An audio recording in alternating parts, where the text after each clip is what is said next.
This is a real event. The story does not begin with a flash of light in the sky or the hum of an engine that defies physics. It begins with a quiet leak, a digital ghost slipping through the firewalls of the world's most fortified servers. A collection of documents, brutally redacted but terrifyingly coherent, appeared on the shadowed corners of the internet, uploaded by an entity known only as Veritas. These were not theories or speculative blog posts. They were scanned internal memos, classified reports, and grainy photographs, all bearing the insignia of departments within the United States government so secret, their very existence is officially denied. They tell a story that reframes 75 years of history, a story that connects a dusty ranch in New Mexico to a clandestine base in the Nevada desert.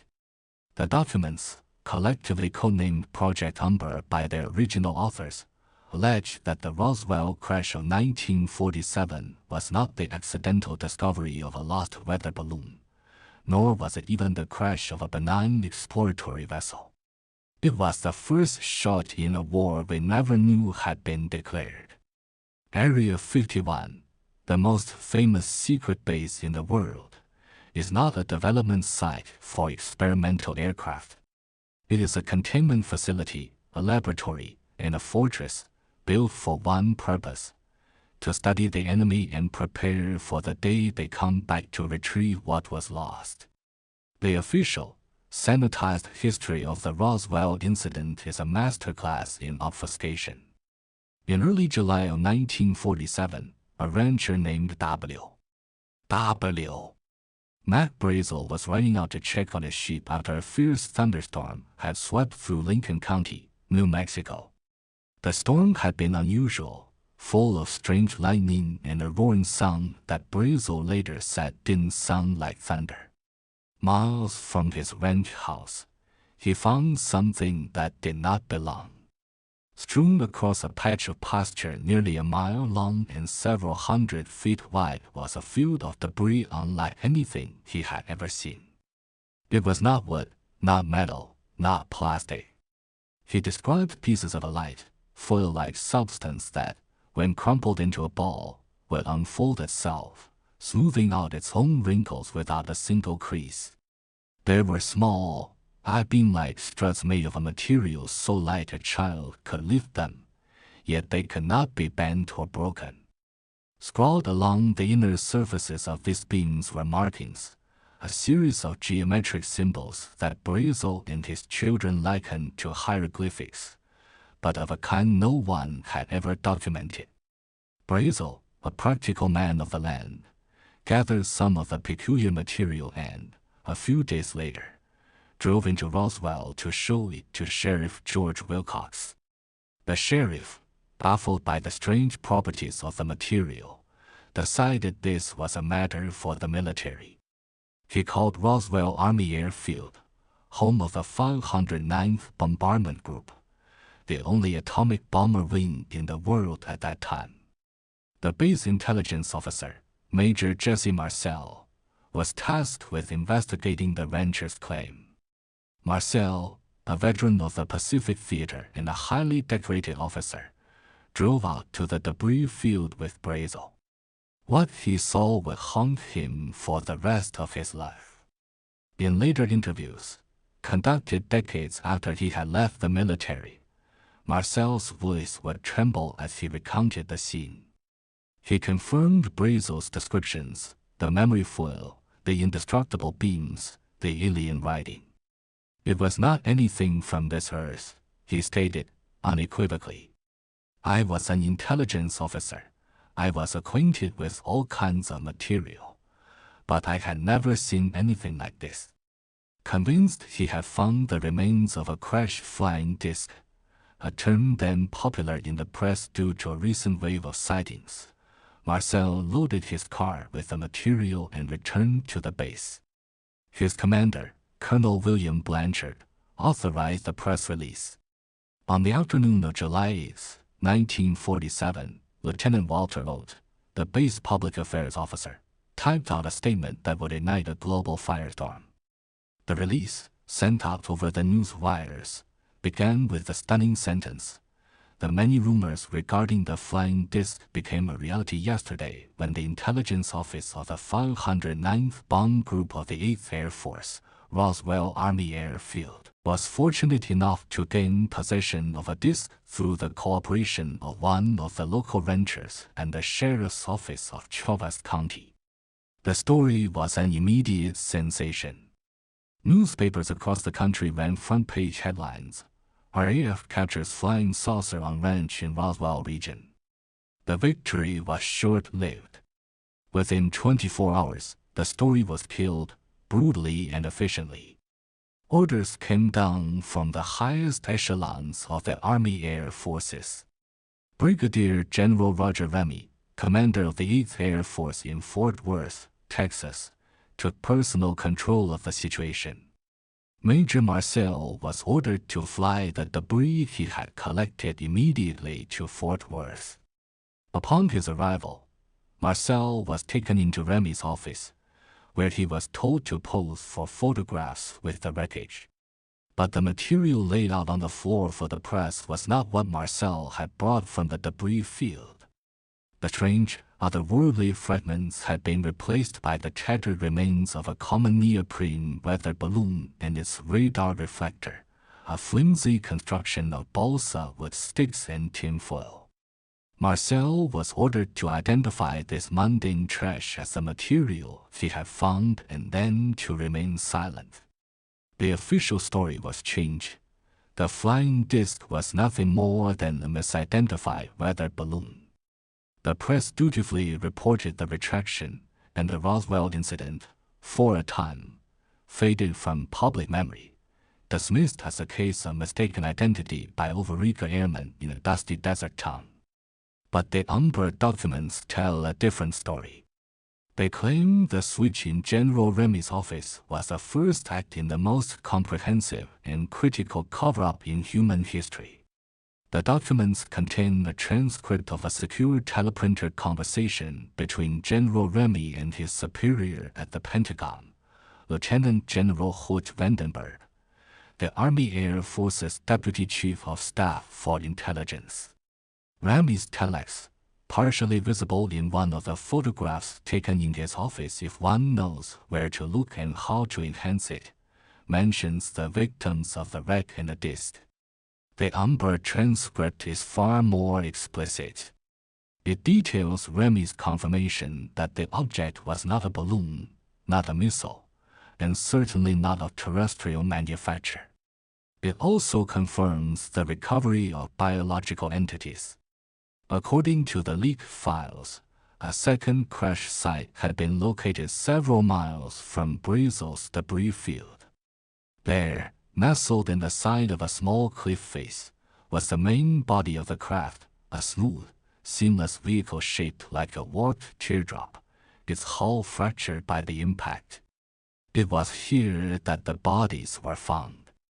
The eyewitness accounts that trickled out over the years from Glenn Dennis, a mortician in Roswell who claimed he was contacted by the base and asked about the availability of child-sized, hermetically sealed caskets, and from a nurse who allegedly described small, non-human bodies with large heads and black eyes to her family before being transferred and disappearing from the service are given chilling validation in the Umbra papers.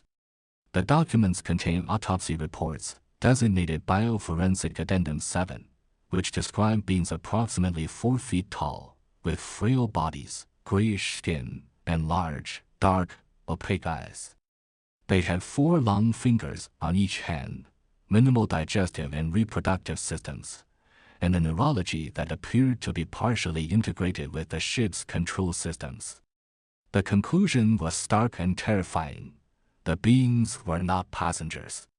They were components, biological drones grown for a specific purpose.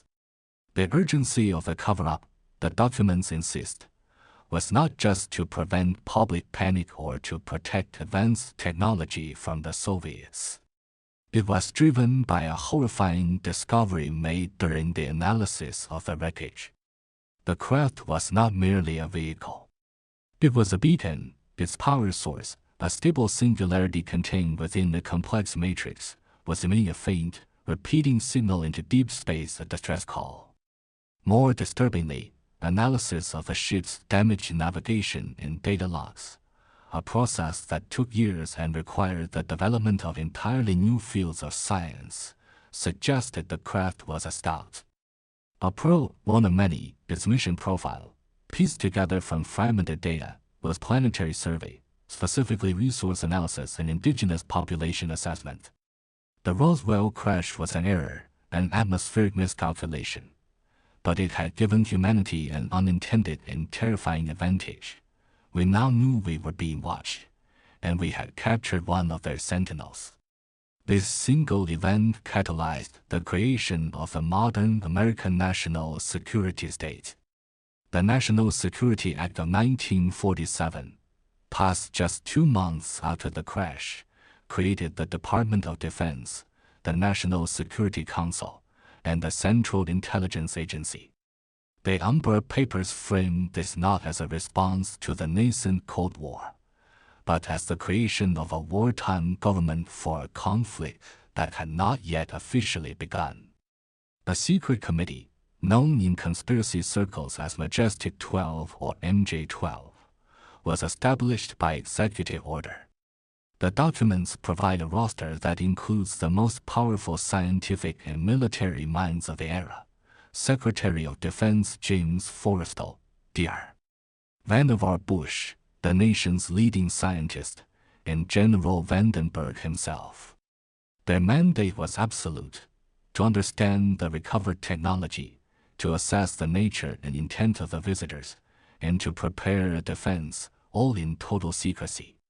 The primary hub for this effort needed a location that did not exist on any map, a place of ultimate isolation and security. They found it in the Nevada desert, on the salt flats of Groom Lake, a remote patch of wasteland already under government control.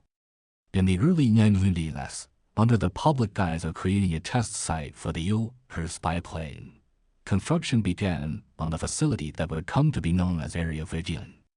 The U.S. and subsequent black projects like the SR-1 Blackbird and the F-1 Nighthawk were, according to the Umbra files, a brilliant cover. While the world looked at the skies for spy planes, the real work was happening underground, in sprawling subterranean laboratories and hangars designated S2, S4, and beyond. Here, the wreckage from Roswell was painstakingly reverse-engineered. The memory foil LED to breakthroughs in material science. The ship's navigation system, which interfaced directly with the pilot's neural pathways, revolutionized computer science and cybernetics. The most significant and terrifying prize was the power source. Understanding and replicating its controlled manipulation of space-time became the holy grail of Area 51's scientists. The goal was not just to build better aircraft, but to build weapons capable of fighting an enemy that could cross interstellar distances. The documents allege that many of the most dramatic UFO sightings of the latter 20th century, the triangular craft, the silent, hovering lights, were not alien visitors. They were ORS, test flights of advanced reconnaissance vehicles, gravity-defying craft built with recovered alien principles, secretly launched from Area 51 and its sister facilities. The infamous TR-1B, the large, black triangular craft rumored to be a tactical reconnaissance vehicle, is mentioned by name as a successful product of Project Distant Reach, the reverse engineering program. But as humanity was making its first faltering steps into this new, terrifying technology, the central question remained: who were they, and what did they want? Here, the Umbra documents transition from historical recounting to speculative, chilling theory based on the data recovered from the Roswell craft. Several hypotheses were considered by MJ-12. The first, and most optimistic, was the benign observer hypothesis. This theory proposed that the visitors were simply explorers or scientists, cataloging life in the galaxy, and that the crash was an unfortunate accident. Their lack of further open contact was attributed to a non-interference directive, akin to Star Trek's Prime Directive. This theory was largely dismissed by the military contingent of MJ-12. The biological nature of the pilots and the reconnaissance-focused mission profile of the craft did not suggest a simple scientific expedition. It felt more like an advanced survey for something else. The second theory, far more prevalent within the project, was the resource acquisition hypothesis. This posited that the alien civilization was post-biological or a hybrid of biology and machine. They were ancient, vast, and their needs were galactic in scale. They moved from system to system, harvesting resources, minerals, water, even entire biospheres. In this scenario, humanity was not an equal to be negotiated with, but an indigenous fauna occupying a resource-rich planet. The analysis of the ship's data showed star charts that tagged other worlds with markers indicating they were depleted or processed. The implications were genocidal. The crash at Roswell had not just revealed their existence. It had revealed their potential intent. A third, more esoteric hypothesis emerged from the biological analysis of the entities, codenamed the harvester theory. This theory was the most terrifying of all. The recovered beings were not simply drones. They were constructs designed to interact with and analyze a specific type of complex organic life. Some scientists on the project speculated that the resource the aliens sought was not mineral, but biological. Consciousness, life force, the raw, chaotic energy of a thriving biosphere. In this model, they were not miners, but farmers, and Earth was a field reaching ripeness. This theory, while sounding like science fiction, was supported by the alien craft's strange preoccupation with human and animal population centers, a pattern observed in fragmented data logs. The abductions reported by civilians, long dismissed as fantasy, were viewed by the proponents of this theory as small-scale sample collections, akin to a farmer testing the soil. The official explanation for Roswell, released by the Air Force in the 1990s, is Project Mogul. The government claimed the wreckage was from a top-secret, high-altitude balloon train designed to listen for the sound waves of Soviet atomic bomb tests. These balloons were made of neoprene and used radar reflectors made of foil and balsa wood. The Air Force contended that Major Marcel, a trained intelligence officer, simply mistook these mundane materials for something extraordinary. They explained the hieroglyphics as flowery patterns on the reinforcing tape used on the reflectors.